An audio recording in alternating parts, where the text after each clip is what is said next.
Strange.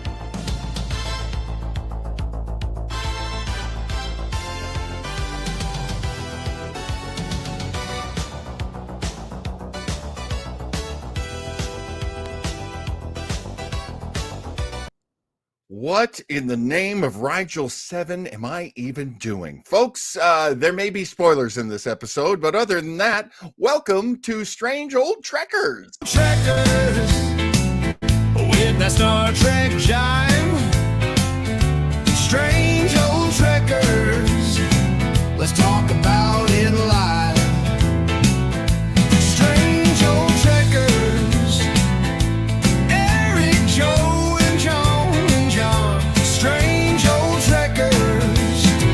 Settle in 'cause it's on. Hey, welcome to the show, Strange Old Trekkers, where we recap and review Strange New Worlds, the Star Trek episodes that are airing right now on Paramount Plus. But what a good time we have on this show. It is so great for you to join us. Let's talk about this episode. This one, of course, is called What is Starfleet? And I better get the rest of the crew on the screen here. Folks, have you met my first officer, the best damn first officer in the whole damn fleet? I don't care what anyone says. And they say, folks, it's Commander Joe Townsell. Welcome aboard, Commander. What do they say? Pleasure to be aboard, Captain. Thank you once again for having me on duty at just the greatest time ever watching Star Trek. I am going to now open up the channels to Below Decks here at SB80, and we are going to invite up that man who he's no officer. He's an enlisted man. He works for a living. Folks, do you know Chief Pettiness Officer Eric Kramer? Yeah, open up the lines. Yeah, like I've ever been invited upstairs. All the time. I don't even get a decent screen like you guys get. I've got like a little original series screen. And when did you turn the bridge into a hookah lounge? Damn. We have got an episode. Oh man, we got an episode tonight to talk about. This is episode 7. And this one is called What is Starfleet? Let's get into our very first segment. It's time to discuss the Genesis.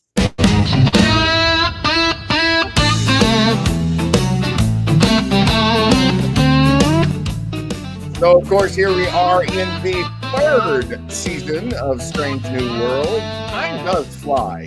Time is very relative, but it does fly. And episode 7 out of 10. We are flying through this season. Let's talk about this one. So, what is Starfleet? We knew this one was coming up, of course, because there has been a subplot on, men, what would you say it was? Like the last 2 episodes? Where we...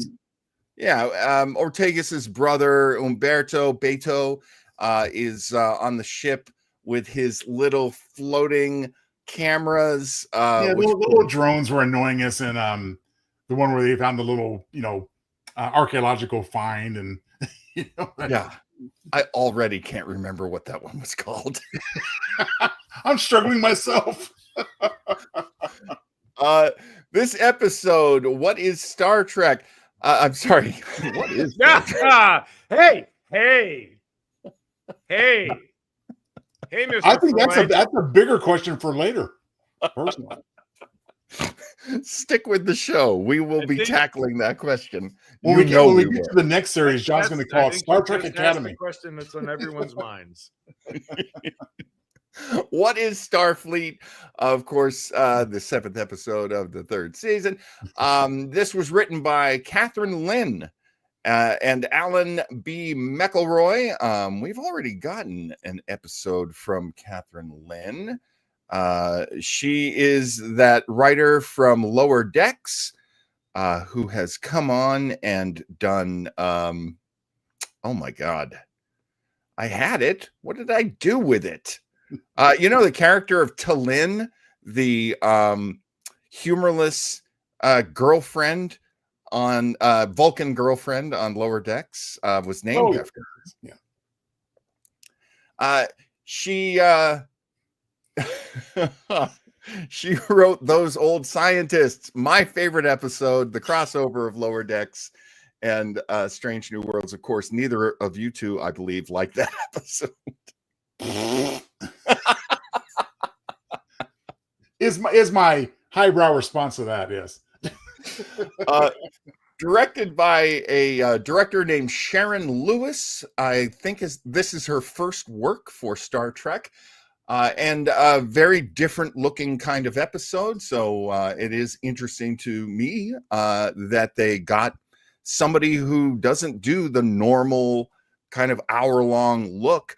Mr. Kramer, did you see any interesting director's choices in this episode? Let's start with you. I love the look, although I have to say it's amazing in the future that when they shoot a documentary, they can't do it in at least 8K.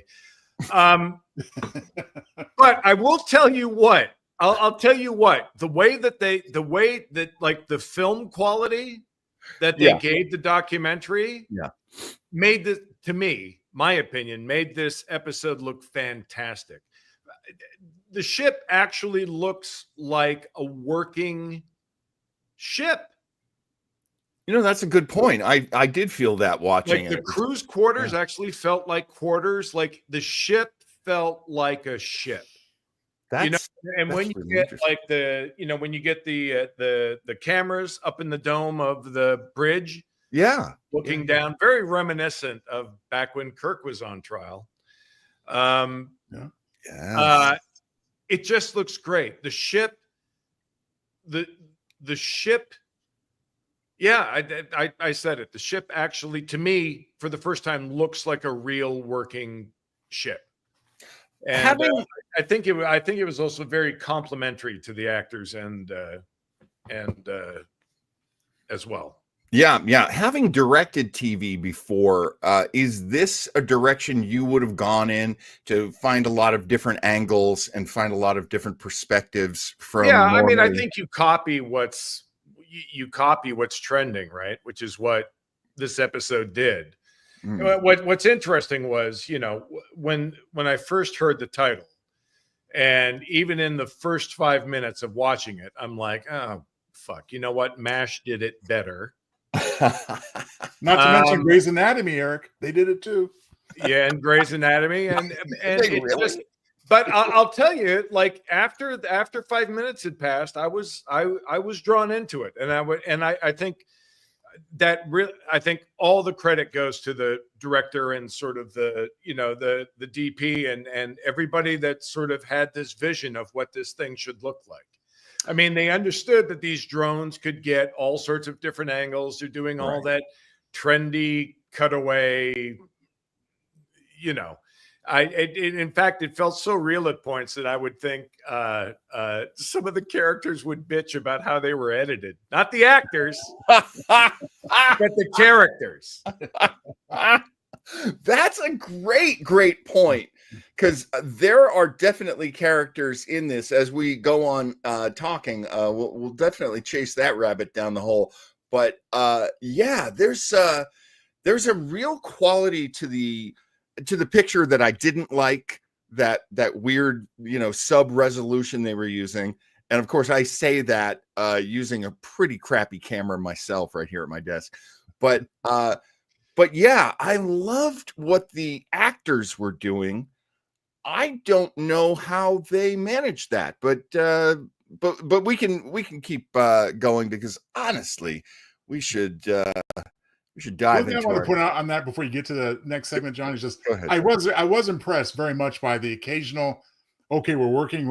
Oh yeah, okay, we're still working. Every once in a while, it kind of got a little glimpse of the camera there. That's really interesting. Too. Yeah, I love that. Well, look, we should jump ahead because we got some beautiful Townsville footage for you. Oh my goodness, thank you, sir. Oh, this is. I think there's a couple of parts of the airborne. Let's go to the beats every week. Our very own Commander Joe Townsville breaks down the plot line and the beats of this show, and he also sneaks in a whole lot of funny. And here we go. We got a good one for you this time, folks. Here are What is Starfleet? The Beats. Coming soon to the Federation Entertainment and Documentary Unhinged Programming Channel, aka Fed Up. A whole new slew of reality TV and mindless talent competitions. The wasteland has never been more vast, all of you in trash TV land. It's Star Trek Voyeur as we peek in on the confessionals of the Enterprise crew. It's documentary time as the strange old Trekkers ask the burning question, what is Starfleet? Uh-oh, it's another gimmick episode. You can tell because it begins without the standard opening credits. That's the second time this season. Fortunately, this variation is used to much greater effect than in A Space Adventure Hour. We begin with a disclaimer about the Federation's Freedom of Information Act, which will make the professional and personal lives of our crew beyond transparent. Filmmaker Humberto Ortegas has completed post-production on his documentary. Aside from the lack of hands-on camera work, instead relying on drones that fly up people's noses, the end result is polished and thought-provoking. The documentarian comes to the project with a big chip on his shoulder, which becomes more evident as the story unfolds. We bounce back and forth between emergency situations and quiet private moments of the crew, while the drone buzzes about, getting in the crew's faces, making for some uncomfortable personal space violations. Uhura seems to be the most receptive, maybe partially due to her attraction to the filmmaker, but also learns a little bit about herself. Ortegas essentially waves the flying drone away, like a gnat. Only once does Pike demand that the flying nuisance be shut off, displaying tremendous self-control from the soft-spoken captain. These moments only fuel Beto's view that Starfleet operates under a philosophy of peace through superior firepower. Worse yet, he happens to be aboard when Pike and Una receive difficult orders from Starfleet Command. Their mission, despite any personal misgivings, assist the people of Lutani 7, a strange new non-Federation world losing a war. The Enterprise is to pick up a Jakaru, yet another Trek trope space creature that may be more than its aggressive actions suggest. Encounter at Farpoint, anyone? How about Tin Man or Galaxy's Child? But that's not important right now. Time to escort the Jakaru to the Lutani. Their plans for the creature are classified. Sorry, documentary filmmaker. Well, not surprisingly, things go a little caca PDQ. A Lutani scout ship attacks the Jakaru. But I thought you wanted the space jellyfish. WTF? Well, that was ill-advised because the Jakaru blasts the ship with a bunch of radiation. It packs a wallop on the Enterprise too, but devastates the Lutani vessel. Better late than never, Ortega shoots a neural dampener into the creature's epidermis in an attempt to control it. The pilot is beamed to sickbay and is in pretty bad shape. Despite McVingo's and Chapel's best efforts, the patient dies.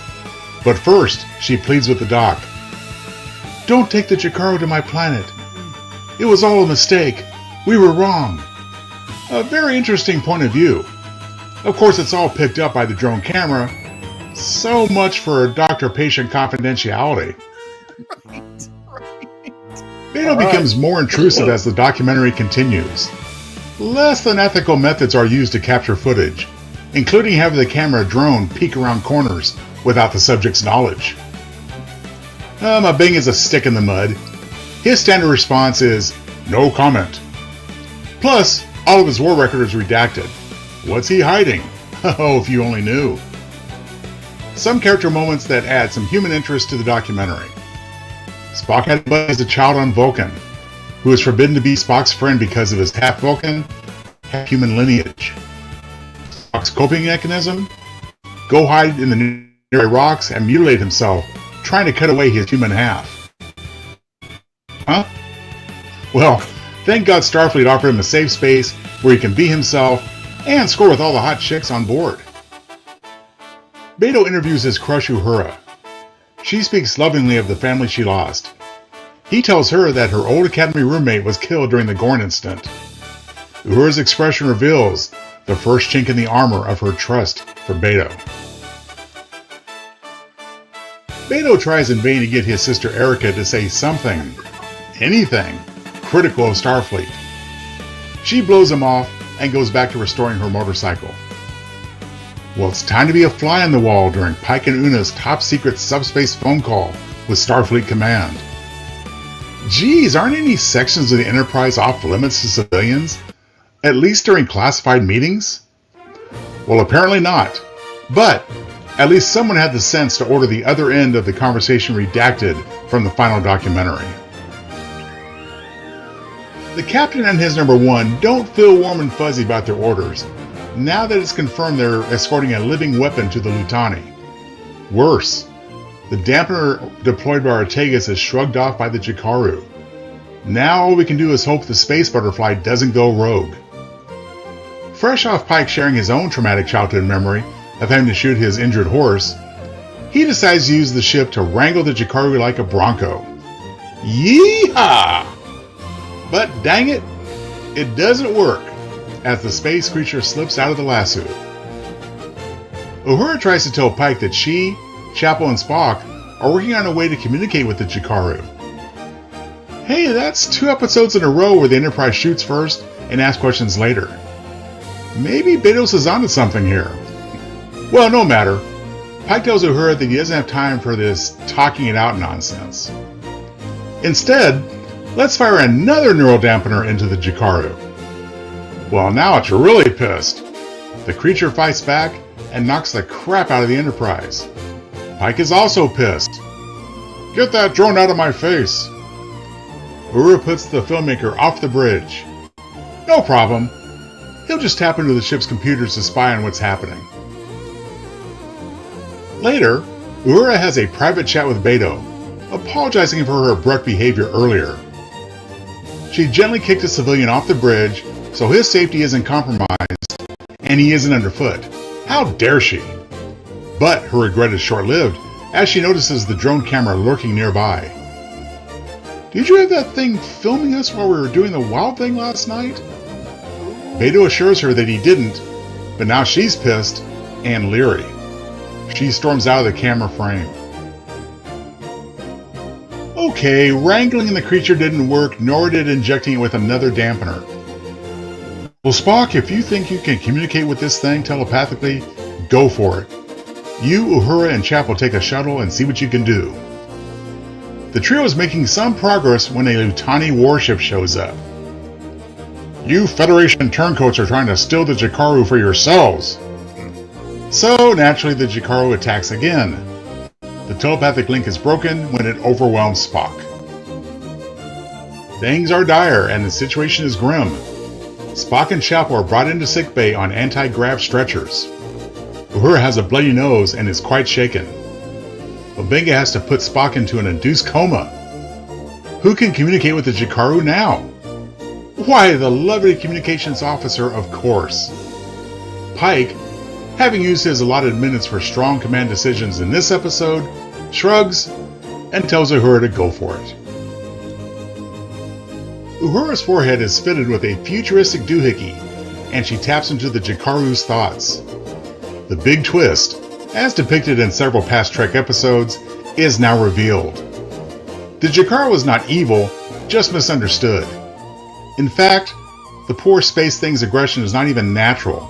It's been genetically engineered. And it's too late to reverse the effect. The Jikaru sees only one way out, and to not cause any more death and suffering. She must sacrifice herself by flying into yonder sun. You know, it reminds Pike of having to shoot his steed as a child, to put it out of its misery. After assuring the Jikaru Mama that her kids won't suffer the same fate, Pike orders full speed ahead. Pike hails the Lutani warship, warning them not to make an enemy of Starfleet. We saw a bit of this film clip at the beginning of the documentary, but now it's shown in a different context. Everyone on the Enterprise watches with teary eyes as the Jakaru soars with dignity and sacrifice into the nearby sun. Never again will her species be exploited as agents of war. Time for Beto to eat a little humble pie as well. Uhura and others in the crew remind the filmmaker of the hard choices and decisions made by those in Starfleet, for the greater good. Others try to help, to be sure, but none of them have the resources of Starfleet. So, if not us, who? Uhura also reminds Beto that we make Starfleet what it is, not the other way around. What is Starfleet? This is Starfleet. In that moment, Beto lets go of his resentment of his sister Erica getting an owie on her hand during the Gorn incident. More importantly, he realizes that Starfleet is not an evil colonizing empire, but a peacekeeping vessel for exploration. As Una said so eloquently, Starfleet brings light and warmth to the darkness of space, where it is most needed. That is their mission. Final montage time. It's another dinner party in Pike's quarters. A celebration of life for the Jakaru. The captain is serving up a delicious pork roast and those weird multicolored cubes we saw served during the original series. Pike's girl, Batel, is there. She hasn't turned into a lizard yet, thank goodness.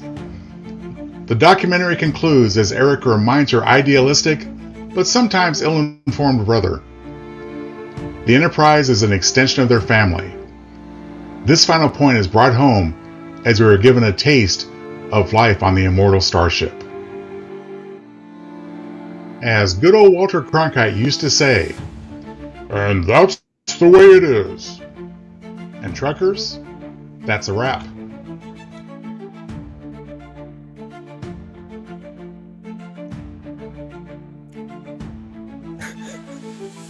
Sorry. There's better ways of doing this. All right.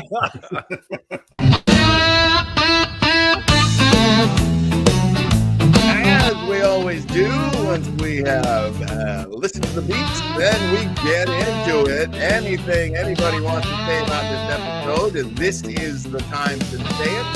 It's time to get down and dirty.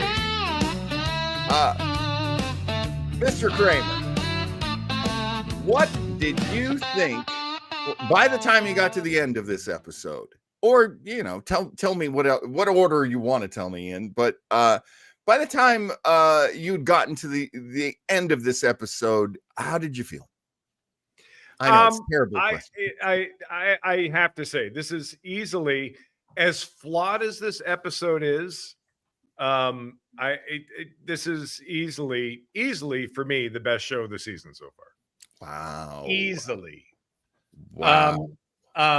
For a lot of reasons. Look, the story's got a shit ton of holes in it, and it's whatever it is. I think there's a better way they could have done it, but but visually, and there's something nice about getting all the characters sort of one-on-one, because now we don't have the fucking USS Grey's Anatomy. So they do one really cool thing where Spock brings her a coffee in the meeting. Yes. And they don't make a big deal about it. Yes. Like he just comes in, thank you, boom, and to business. Like they don't cut away to chapel going, you know what I mean? Right. Like right. it's just, and something about giving all the characters one-on-one and losing all the teenage high school drama. Like I say, you combine that with, I love how it made the ship and everybody look. Yeah. I thought this was the most, even though the format has been done countless times before, I think for me, this is the most like Star Trek-y episode we've gotten, certainly this season. If not in the last couple. Mr. Townsell, you of course carried a lot of weight by doing the beats, but how did you feel? How did you feel about this episode? Just pure emotional response. Along with CPO Kramer, I have to agree, one of the very best of this series, and it stands right up there with what we call classic Trek, meaning 66 through 2005.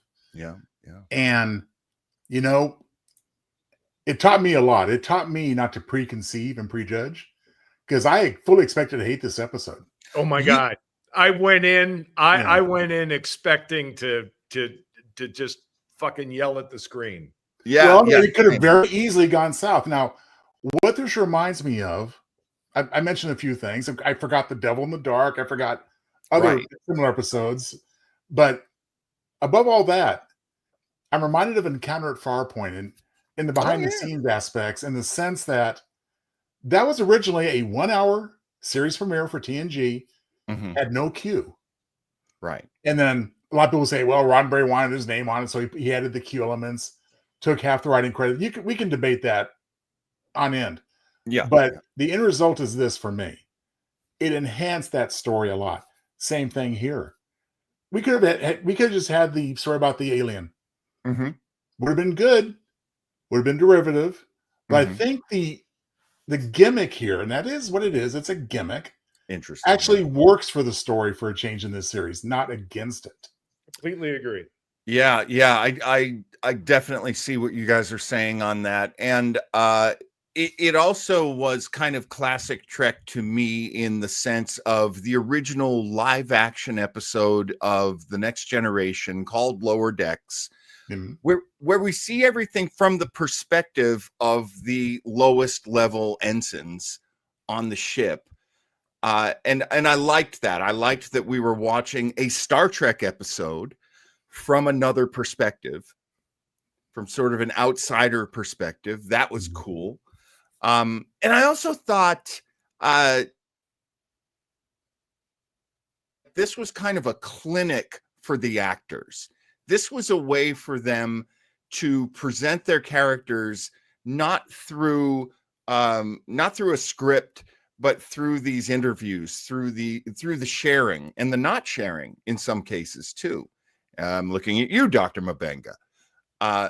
And the sort of level of involvement or trying not to be involved. I felt very much that Una was not trying to give away too much. And it's also very funny that Captain Pike is being very pushed by Beto, I'll call him, to say things he should not say. And he's you really think he was being pushed? This is another thing that drives me crazy about Pike, is I think he's just fucking eager. You want to talk to me? Okay. Well, yeah, I mean, you mean that in the sense that he's really into sharing? Yes. But you know what, guys? Are you fucking kidding me? Like, if you bring me back the Pike from, the original pilot. Give me tired. You bet I'm tired. Give me that guy. Yeah. But this time, Pike offers Beto his first lesson to be learned in the course of this documentary filming. And that is this: I hope you never have to see somebody die. Because that illustrates right away, you don't understand completely what's involved here. And by the end of the episode, he has a better understanding. Not complete, maybe. Maybe he doesn't totally change his mind on all things, but he has a better understanding. And that's what it's all about. I get it. But do you really think that the captain of is like sharing that on a fucking documentary that goes do you know what I mean?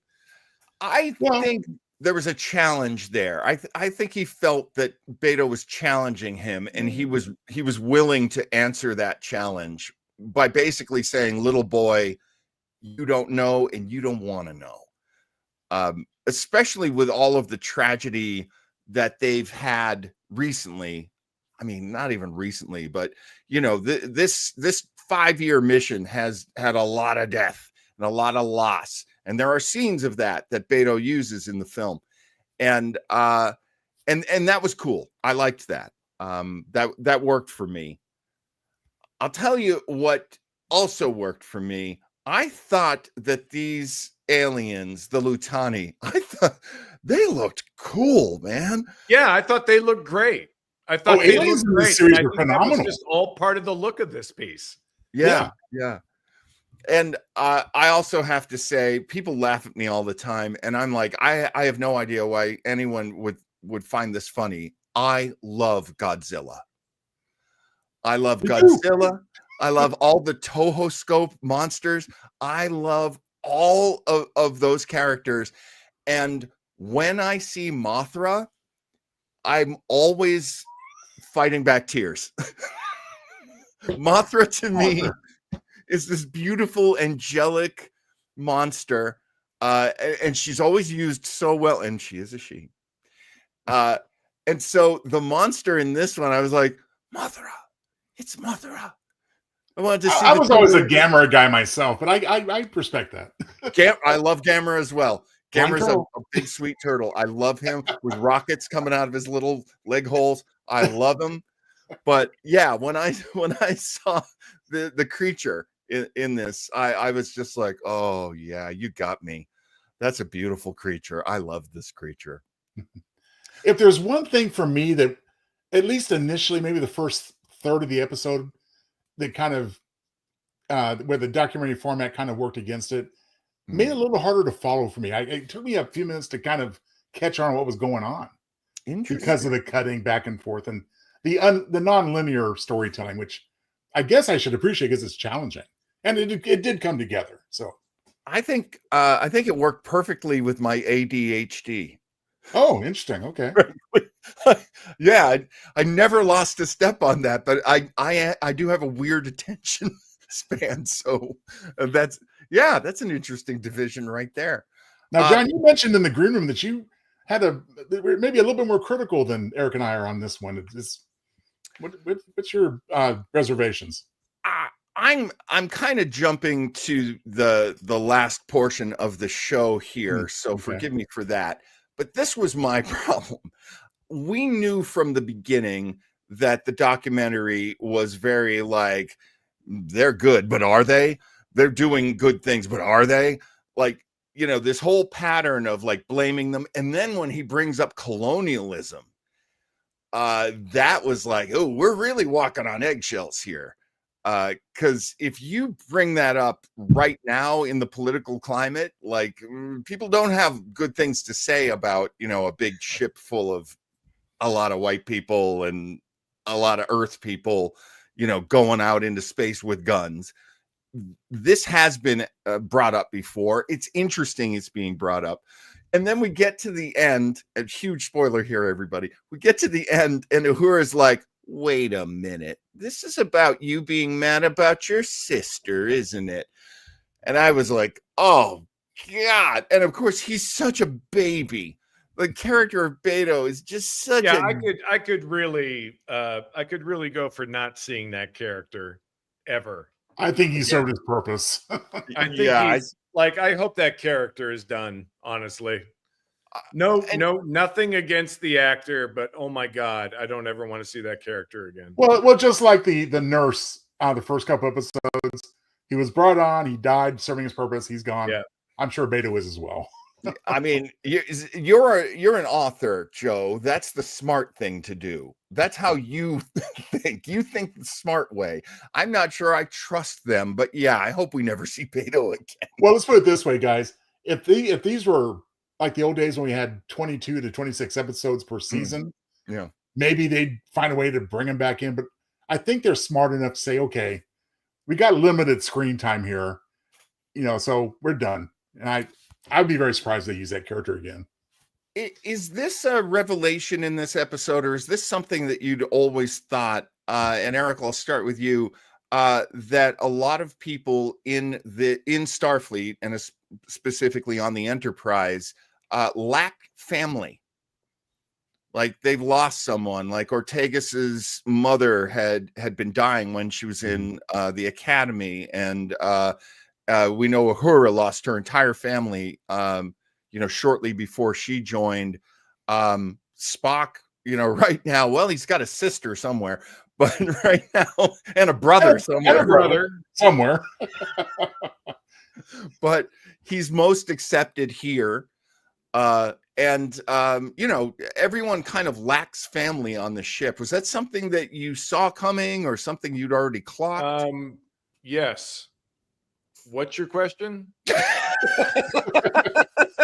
Okay, I'm not good at this. I mean, no, because I think it's interesting because I honestly hadn't, like, you just put something in my head that I hadn't really thought about that much. And you're absolutely right. It's true, but don't you think that's kind of the life?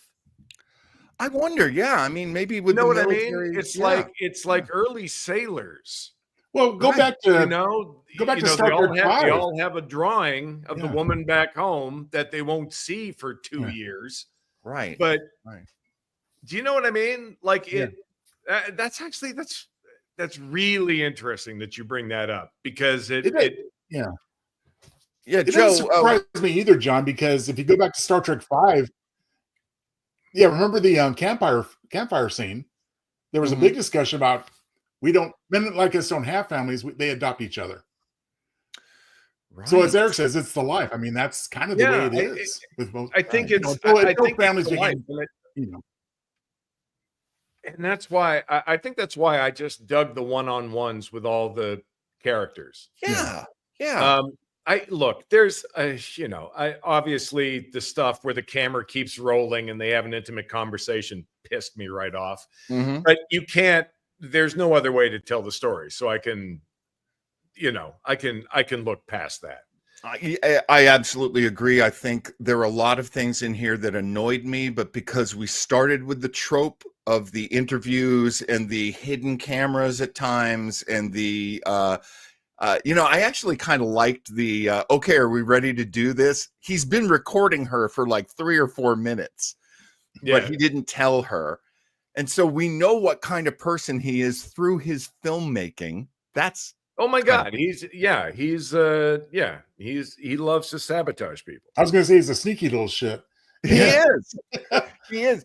Now, maybe you guys can answer this for me, because I was curious from your perspective as actors, producers, and directors. I'm going to give a little bit of slack that I didn't maybe do so at the beginning of our show tonight, because the thing that took me out of it at times was, okay, I'm Captain Pike and I have a camera looking up my nose right now. Was it possibly a zoom in type of thing? Because otherwise that stupid thing would be right there. No, not necessarily. Here's the thing. Do you guys, if you guys watch Hard Knocks, Drive to Survive, any of that stuff? No, you I have You realize that everybody gets so comfortable with the cameras around, they forget they're being filmed. Okay. That is true. That does happen. Yeah. So I kind of bought that. That didn't drive me as crazy. What drove me crazy, but you have to keep it in for the story, is, you need to get out now. You need in the door. Like, no fucking documentary would put that shit in, and no documentary would have, the conversation with Uhura and Beto, and you know what I mean? It just that pissed me off. That's why I made the joke about, are you like filming us having sex? I mean, what else are you up to? Yeah, like honest to God, I will say, maybe I'm stupid. Are we being set up for more Starfleet stuff down the road? Like all this redacted, like these weird fucking orders about moving the alien. Like, are we being set up for something, or am I just so fucking dense? You know what, that didn't occur to me, but you make a great point. And here's my rationale for agreeing with that. Yeah, because it did seem a little bit out of whack for them to say, we're going to back this non-Federation world. Like, didn't it seem like Starfleet were being fucking dicks in the beginning? I mean, didn't it? I have to say, I sort of made a leap and kind of an assumption, which was that most of the missions that we see are the exciting, interesting, strange new worlds, going forwards, establishing contact. Like, we see all the good stuff on TV, but they must have some crap missions. Well, here's something else that's not just a crap mission. You're delivering a you know, weapon. you're delivering a device that can annihilate a world. Yeah. Well, Eric, here's another part of the show that backs up your point very well. Why did we have the top secret subspace communication with Starfleet Command, and then later that end of the conversation was redacted? Why wouldn't Starfleet just censor the whole thing out of that documentary? Well, yeah, I mean, this is like I think there's a reason for that. The show that made me fucking roll my eyes was but as lame as it may be, it does remind me a bit of Insurrection, where there are elements of Starfleet that are not so savory, and maybe this is something we're being set up for you, as you say. And I'm really, can I just say, I'm really tired of that storyline. Well, I hope we're not going there, but we could be. I agree about being tired of it, but I do actually think that it's a necessary thing to have in there. It sets up things. Okay, I am not talking about Section 31, the movie that we watched, and just I think we and the rest of the universe hated. But there has to be an unsavory side. The existence of Section 31 is something I always loved, but I mean the Deep Space Nine version, where the guys wear black and they're very creepy. I liked that. Not like the Fabulous Lounge from Section 31, where they're pretty much like, you know, gay Mission Impossible. But you know what, John? There is an alternate universe I know where people love the Section 31 movie and think that I'm a supermodel. So we may be crossing over, you know, here and there. So I'm not that fucking stupid, right? Like, I'm not that fucking stupid by being confused about what the fuck was really going on. No, and how suddenly Starfleet does a complete fucking 180 at the end, and suddenly it's okay to save this species. Well, they kind of set that up too, where it's like Beto asks the question of Captain Pike, have you ever disobeyed orders? Because we know that that's essential to all of Star Trek, that the person there has to make those judgment calls where sometimes they try to find a way to disobey orders, right? Because, you know, headquarters doesn't understand what's going on. And let's not forget that Star Trek, Gene Roddenberry's Star Trek, happened during the Vietnam War. So the whole sense of war, the whole sense of being where you're probably not supposed to be, that is ingrained in the show, I think. And in this era of Federation Starfleet history, that would be more believable and common, I would think, than later on in the 24th and 25th centuries. They have a Cold War going on with the Klingons. I mean, you know. Right. So, I mean, but that's, you know what I mean? I'm like, were they like, was Starfleet after this technology to see if it could work and use it as like, like that, like Starfleet's end of this confused the fuck out of me in this. That's a good point. In this episode. Probably by design, Eric. I get that. Like, I get that they're following orders and it's like Pike in on it. Do you know what I mean? Yeah, like, well, I think they set us up that he isn't. You know, I just, for one, I would just like Pike to look at somebody and just go, it's classified. Do your job. Instead of, you know, trying to be everybody's friend and doing. Well, that does happen. God, again, hats off to number one. Good God, I love her. Well, I'm going to step on John's point here, but we did get that in Pike, the first half of the story. Like, he was shutting down Uhura. Yeah. She was asking questions and he was like, no questions, basically. Yeah, but he was putting stuff on it. Do you know what I mean? Something like it goes back to your point that it's a fucking military vessel. Yeah. Yeah. I mean, you know, one of the things that I don't think we should ever forget about Star Trek is it's basically the Navy. You know, It explains so much. That's what Gene Roddenberry knew. That's how he knew how to build it. This is about a Navy and a fleet. And you got the bosun's whistle and all those things. I love that stuff. I would never try to, you know, take that out. All right. Well, any other points you fellas want to make in the down and dirty? Or no, I'm just glad we have Spock back. Well, that's true. And on that note, two more pros for this one for me. Good use, finally, of Eric Ortega's minimal smartass remarks given the situation, and actually had a lot of great things to say to her brother and how she leads her life on the Enterprise. And minimal Grey's Anatomy stuff. Don't apologize. Like, listen, if it's going to be Grey's Anatomy, I'm going to embrace it. But I will say, let me lean into Grey's Anatomy a little bit. I love this Spock relationship. I fucking love it. I love the two of them together.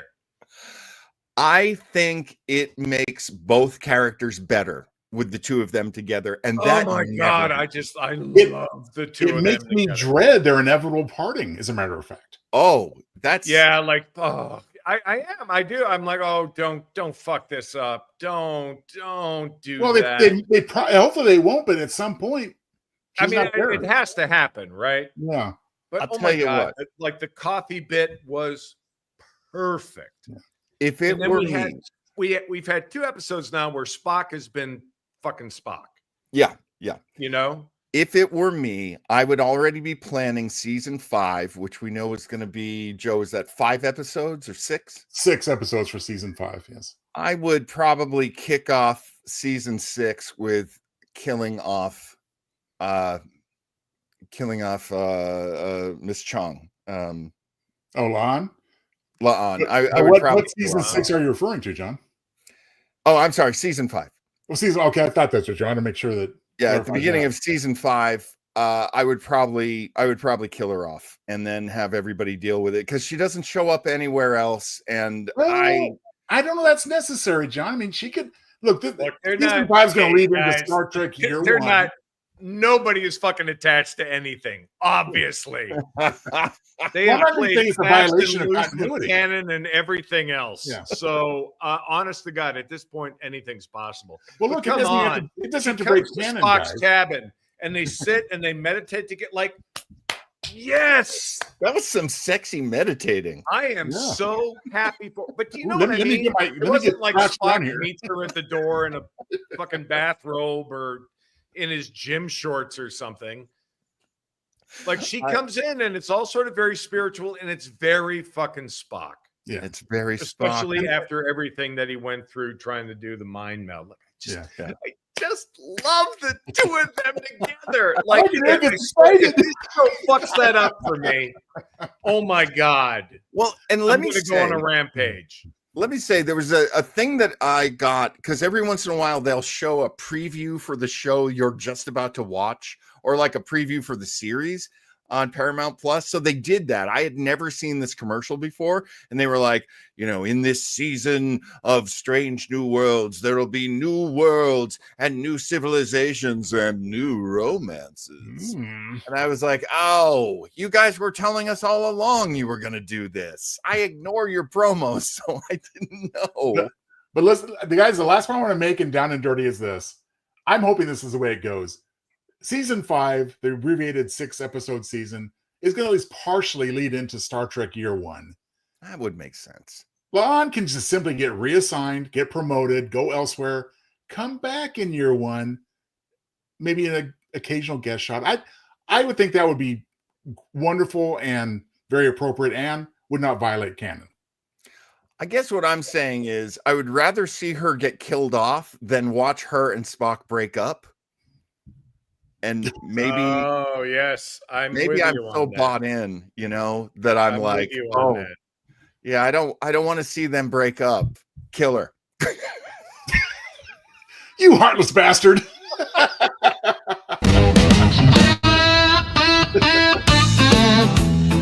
All righty.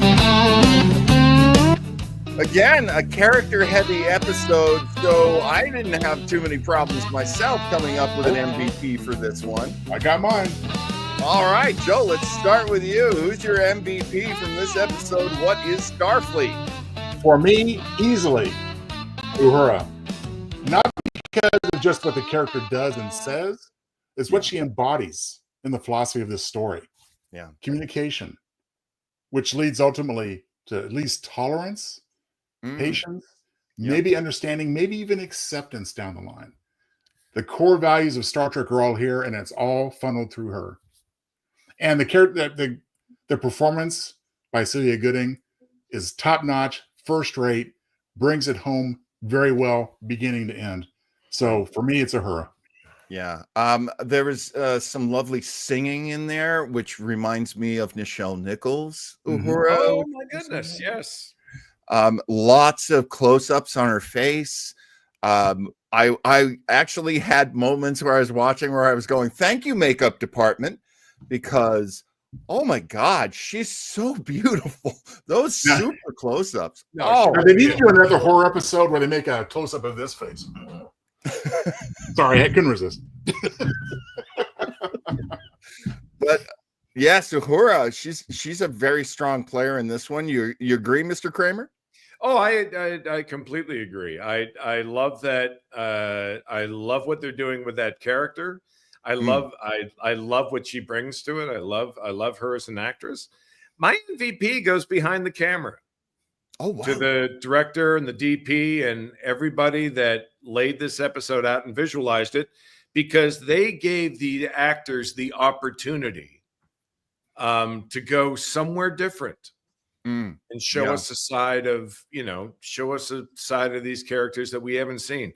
I love that they did this whole show one-on-one.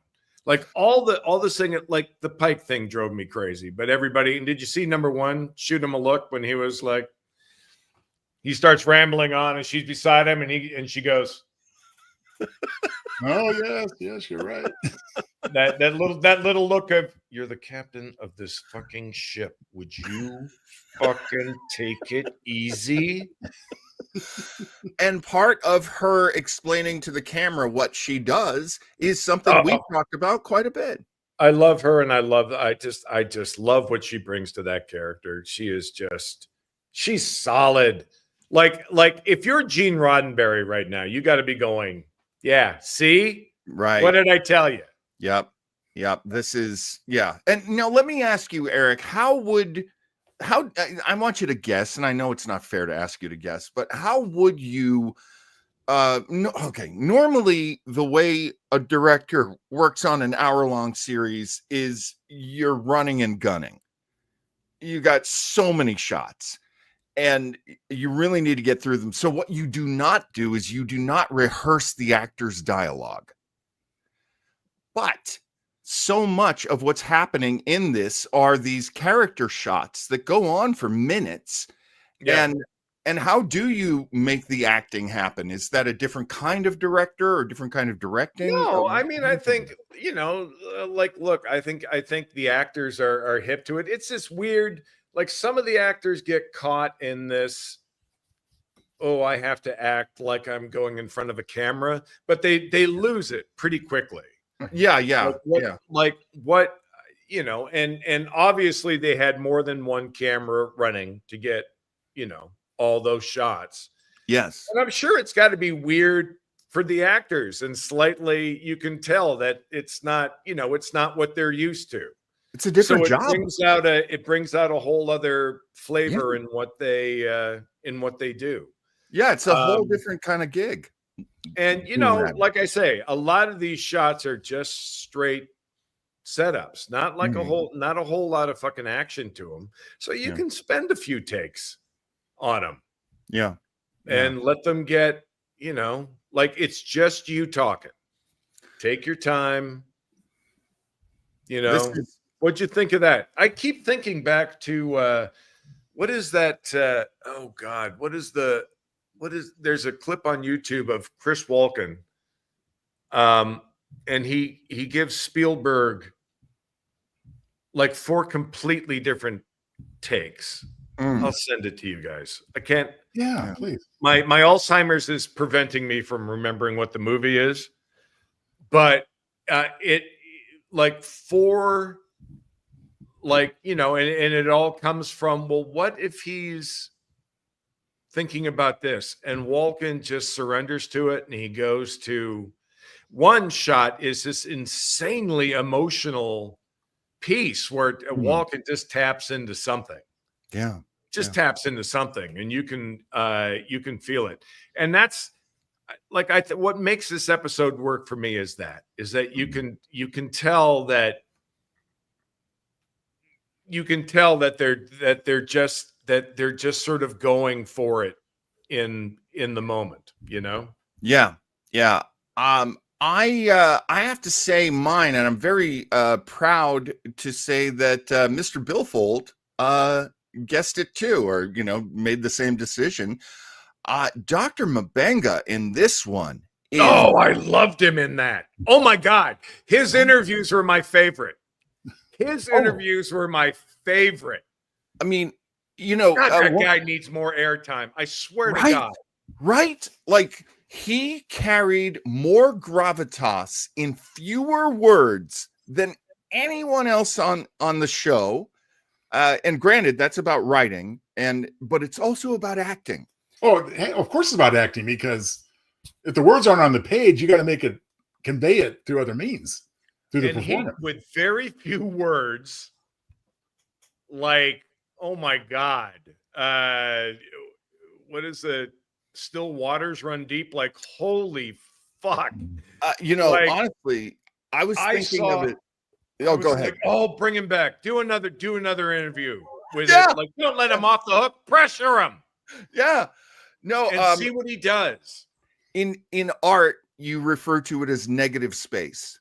You let the nothing frame the something. And does anyone have the pronunciation of this man's name? Babs Olisakamakin. Oh man, I think that's pretty close, Sean. I'm going to try, but what an God, I love that character. And the other great thing about this episode was he finally got to be the doctor in charge. Yes. I'm going to give him, no, you don't. That's going to do this. This is what you're going to do. Yeah. Thank you. Thank you. And that there was this. And Travel was a capable nurse. Yeah. Mr. Bill Fold says the doc was realistic in portraying how veterans internalize trauma. Yes. His eyes were like a well-rehearsed 1,000-yard stare hiding. Oh my God! Right? Yeah. Oh my God! And yeah. No, Jesus, I love that. That moment, like his interview ends and the screen cuts. I'm sitting on the sofa watching it, and it's literally like, holy, like, wow. Well, Eric, you say you wish there was more screen time for Mabenga, as do I, but isn't it interesting that Beta was comfortable going back to Pike again and again, trying to pressure him, and he got one look at Mabenga and he says, I think I'll leave this guy alone. That's the impression I got. Which, you know what? That's us rewriting the script again. Well, you know what I mean? Well, that's us rewriting the script again and making it better. All right. You got to figure Pike was following Beta around. Like, you need some more stuff? Do you need more? Was that good? You want more? 10 minutes. Do you need more? Now, where was Palea in this episode? I had a dog too. I disappeared for 2 days. I kind of okay. Wait, while we're talking about that. Okay, so we get a cowboy story from Captain Pike, and we know he's a cowboy. I mean, we've known that, from Jeffrey Hunter's Pike. Yeah. But he pulls out a guitar. Wait, has he ever played a guitar on the show before? He had one in the cage. Oh, he did. I think his first. You're right. You're right. Yeah, when they went on the picnic, they was one on the horse. Oh, a regular guitar, not a mandolin, but Well, all this time I didn't remember that, because when I saw it, I was like, so he's a singing cowboy? Oh, yeah. Are we gonna do a Roy Rogers episode at some point? I'll take that over the puppets, frankly. And I don't want to open up a whole new can of worms because we want to get to the remaining segments, but did you guys find it interesting there was absolutely no presence from engineering in this show? Palea or Scotty? Oh, yeah. No. I realized that, like, it took until the episode was over. Yeah, pretty much. And it was like, oh, shit, we didn't see. Yeah. I wonder if it ended up on the cutting room floor, probably in the writing process, because, I mean, do neither? That's kind of weird. They probably saw her earlier in the season and said, you know what? We don't need another episode with Pele like, oh, take my picture. Oh yeah, you know what? You're probably right. I'm sorry. Here we go. Hey, we're near the end of the show, and it's time to talk about the interesting things that might be hidden, Easter eggs, little themes, little things. Townsville's tidbit. Townsville's tidbits are not little, by the way. They are very manly and significant. Oh, thank you. Are they supermodel quality, John? This comes from a lot of working together. Mr. Townsville, are there any interesting things you found in this episode? There are, and I'm actually going to use one of them as a little bit of theorizing, especially now we've heard from Eric on one of his theories. And here we go. Stats, but bear with me. 190,000 metric tons makes up the Enterprise. 442.6 meters in length. A crew complement of 203. Now we know when we get to Kirk's Enterprise, we're at 430. So is it possible that some upcoming crisis that maybe we saw the seed planted for this week, a la Eric's comment, will necessitate the de-luxurization of the Enterprise, where rooms have to be cut in halves or thirds to accommodate all that extra crew? Oh, interesting. And that's not a violation of continuity, because Pike's Enterprise did have 203 people. Oh, so obviously it was just a writing change, which didn't mean anything at the time, but could mean something now. So I found that stat particularly interesting, especially in light of Eric's thoughts that maybe we're seeing the genesis of something to come. The U.S. government, the UFP has its own Freedom of Information Act, which I thought was pretty on the nose. But then again, I think the UFP Constitution is pretty much the American Constitution and so forth. I mean, it is pretty human-centric, but again, so we can relate as the audience, I think we forgive that for the most part. Yeah, that's interesting. I do find it interesting that Ortegas was rebuilding a motorbike in her course. Yeah, there was no payoff for that unless it's coming later in another episode. Maybe. I think it's just, I thought, just background flavor. Part of me gets so sick of seeing that shit. I'm like, really? Fucking motorbike? Because why? Because we can fucking relate to it? And you know what I mean? Like, it's not she's not trying to fix some fucking hyper board or something. You know what I mean? I feel like on Discovery, do you remember this, Joe? I feel like on Discovery, there were people who had like motorbikes or something, or like jet rocket bikes, or. Oh, I mean, Kelvin Timeline Kirk definitely had one. Yeah, that's a good point.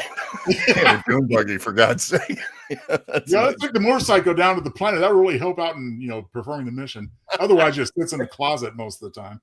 I think what saved it for me, though, was the cutaway to the other like little pieces, like the older airplanes and other craft and stuff. And I'm like, oh no, she's a fucking gearhead. Like she's like she just loves. I'm like, okay, all right, okay, work on your motorbike.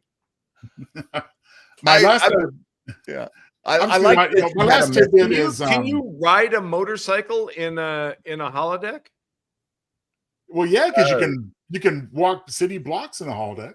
If it's a holographic, if you brought a physical, could you go 80 miles an hour on a bike that you retrofitted in a holodeck? Well, you're asking the holodeck to make a track and more track as you go, and I think it can do how that. Does that? Do you know what I'm saying? Yeah, but how do you handle the fact that it's actually the wheels are physically spinning and moving? Like Joe says, you can walk a few blocks in London in a holodeck and never know that you're just walking around the same square room over and over again. I mean, somehow the programming just has the environment follow you around. Because you can also throw a rock against the wall and it's right there. Does the floor move? because you have to fucking compensate for that. Well, the floor underneath your feet does move. Yeah. It would have to. So you could ride, in theory, you could bring your motorbike to the holodeck and interesting. Okay. Yeah. Everybody, I get, like, I understand riding a bike that the holodeck creates. Right.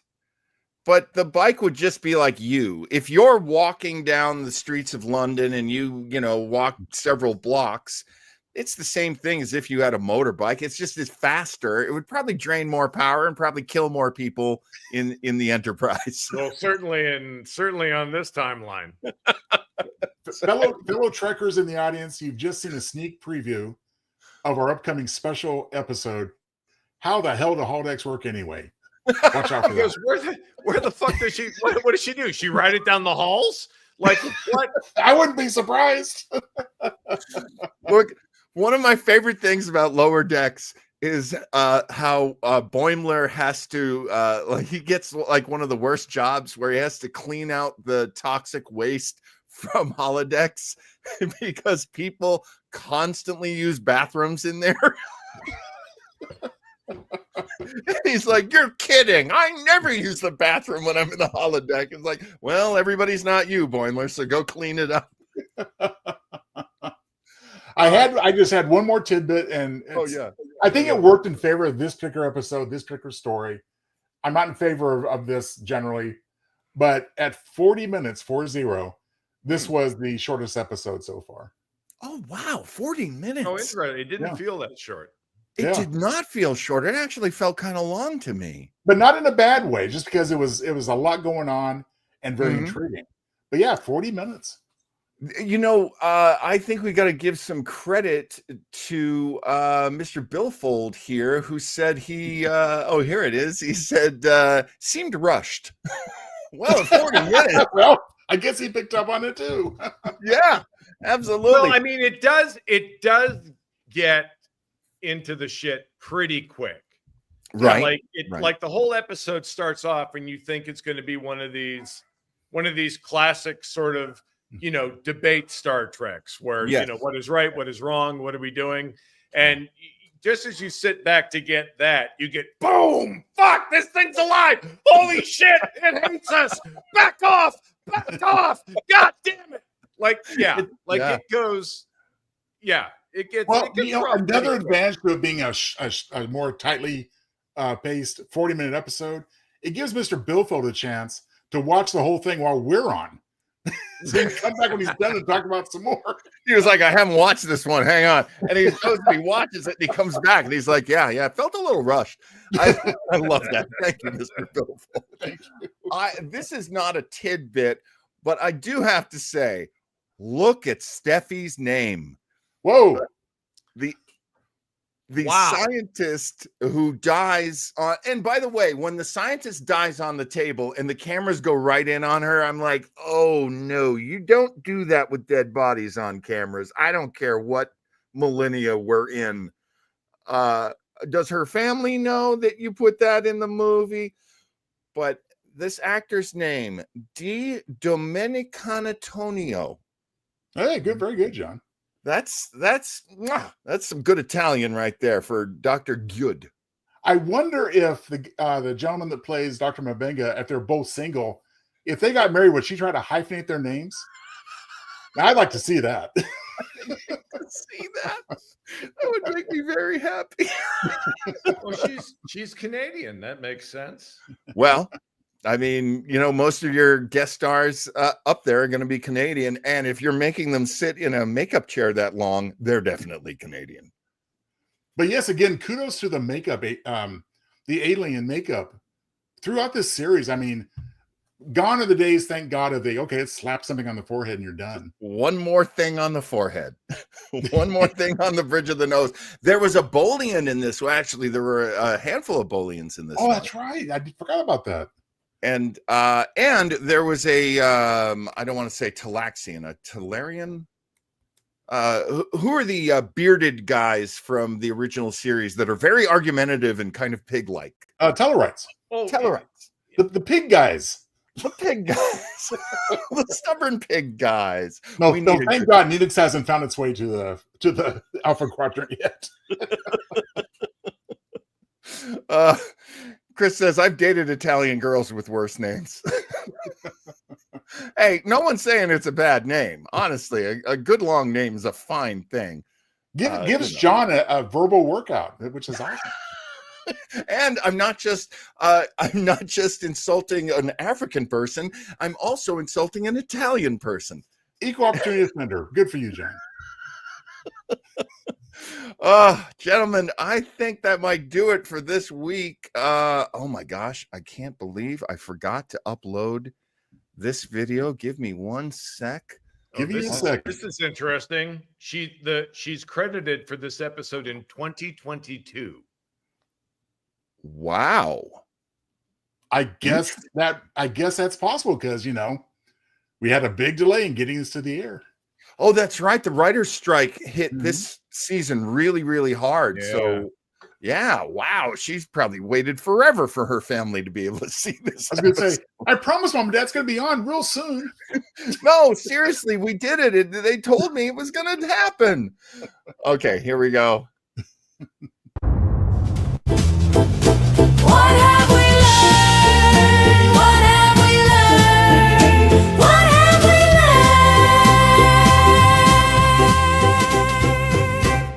learned? What have we learned from this episode, Eric Kramer? You know what we learned from this episode? This Steffi D. Domenicano works a lot. Does she really? She's yeah, dude, holy crap. Good for her. Good for her. I'm always happy to see Canadian actors doing well. Mr. Townsell, what have we learned from this episode? Well, I have learned that patience and understanding are critical, beneficial, especially when we're waiting for a really great episode of Star Trek to come out these days, and that patience was rewarded this week. And I have learned that when Joe Townsell looks at the names of all of the upcoming episodes and says, oh, what is Starfleet? That's going to be the documentary that Erica's brother's making. He was absolutely right. And it wasn't as bad as we were afraid it was going to be. Oh, far from it. I mean, it's a secure one. Believe me, I thought this was going to be the most painful watch ever, and I really wound up enjoying it. And I was so happy that you mentioned, John, that I actually, because again, we don't know what's going on until day of, and we do our show day of. Right. I'm just glad that the slides and the beats roughly match the episode. They didn't stray far from the episode. And hey, considering how much guesswork you have to do, that is amazing. Now, next week's going to be pretty easy, too, because it's 4.5 Vulcans. And, wow, I mean, they proved me wrong this week. I really enjoyed this one, thinking I would hate it. But, man, next week we'll have to see. But it's not looking good. I think Patton Oswalt's in the next one. I think you're right, yes. I think I saw a leaked picture. Yes. Well, they released a whole clip from this episode next week before the season started. And, whoa, okay. We'll have to open mind. Right. Open mind, because you never know when they're going to take a bad idea and do something good with it. That's what we have learned. And And gentlemen, we've learned they can't fix sparks flying on the Enterprise every time it takes a hit. Like, can we not find like a better way? Like, surely. Hey, if we're going with canon fire here, and sparks and that one beam that keeps falling down, surely we can find a better way. Eric, here's a classic tidbit for you. I've said this one before, but when we had the last couple episodes of Picard season 3, and there's sparks flying down in the Enterprise D bridge, those had to be added with CGI because they were afraid of setting the carpet on fire. Thankfully, that's not a problem on this Enterprise. and there's that great moment when they beam onto it where Picard goes, "Oh, I forgot how much I love this carpet. That's an actual line. Forget you guys. Carpet. Really, not a bad season of that Not show. at all. Go back and watch the videos if you haven't seen them, guys. Everybody watching, thank you so much for making it through. LLAP, you beautiful, beautiful sentient beings. And we will see you next week. Yay. Goodbye, everybody. Weber internet banging, Weber internet banging, Weber internet banging, come on, check us out. Weber internet banging, Weber internet banging, Weber internet banging, good times are never in doubt. Ooh, ooh, ooh, Weber internet banging, ooh, ooh, ooh, come on and join the fun. Ooh, ooh, ooh, Weber internet banging, ooh, ooh, ooh, we got the booze on the run. Get away from that big, big world and come have lots of dumb fun.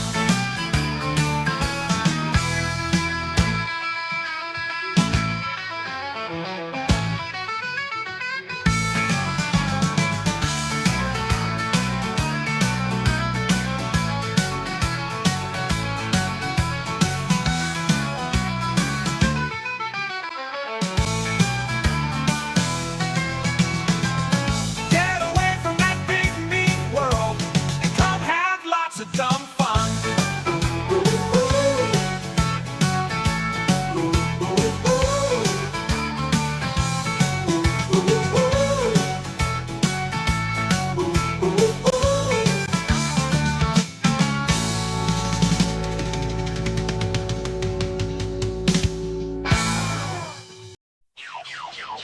JillTownsend.com